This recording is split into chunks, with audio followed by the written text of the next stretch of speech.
యోగా నిరంతర సాధన ద్వారా శారీరక మానసిక ఆరోగ్యం లభిస్తుందన్నారు కలెక్టర్ రాజకుమారి గణియా. నంద్యాల జిల్లాలోని ప్రముఖ పుణ్యక్షేత్రం అహోబిలంలో నిర్వహించిన యోగాంధ్ర కార్యక్రమంలో కలెక్టర్ పాల్గొని యోగాసనాలు వేశారు. రాష్ట్ర ప్రభుత్వం ప్రతిష్టాత్మకంగా నిర్వహిస్తున్న యోగాంధ్ర కార్యక్రమాలను విజయవంతం చేయాలని కలెక్టర్ రాజకుమారి పిలుపునిచ్చారు.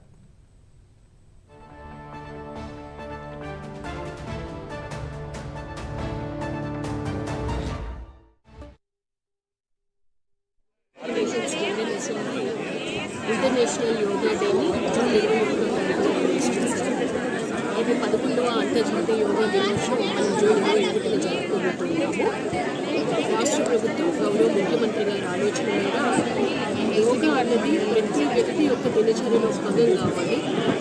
మన 2047 విజన్ ఏముందో హ్యాపీ హెల్తీ స్టేట్గా చూడాలి అంటే ప్రజలలో యోగా పైన అవగాహన ఉండాలి అన్న ఆలోచనతో నెల రోజులు అనేక కార్యక్రమాలు చేయడానికి కలెక్టర్స్కి ఆదేశాలు ఇచ్చారు. అలాగే మన జిల్లాలో ఉండే టూరిస్ట్ ప్లేసెస్ చాలా ఎక్కువ ఉన్నాయి. దగ్గర 24 టూరిస్ట్ డెస్టినేషన్స్ ఉన్నాయి, ఏన్షియన్ టెంపుల్స్ ఉన్నాయి. వీటన్నింటినీ కూడా మనం ప్రమోట్ చేయాలి అన్న ఆలోచనతో టూరిస్ట్ ప్లేసెస్లోనూ అలాగే ఎంప్లాయీస్లోగా అలాగే ప్రతి గ్రామంలో కూడా మనం ఇంట్రెస్ట్ ఉన్న ఎవరెవరు ఎన్రోల్ చేసుకున్నారో అలా 7,60,000 మందికి 5,000 మంది మాస్టర్ ట్రైనర్స్తో కూడా యోగా చేయించారు 3 రోజుల పాటు. వీరందరూ కూడా జూన్ 21న 5,000 వెన్యూస్లో 7,60,000 మందితో మనం యోగా చేసుకుంటున్నాం. ప్రజలందరూ కూడా పెద్ద ఎత్తున భాగస్వామ్యాన్ని మావోయిస్టులకు మరో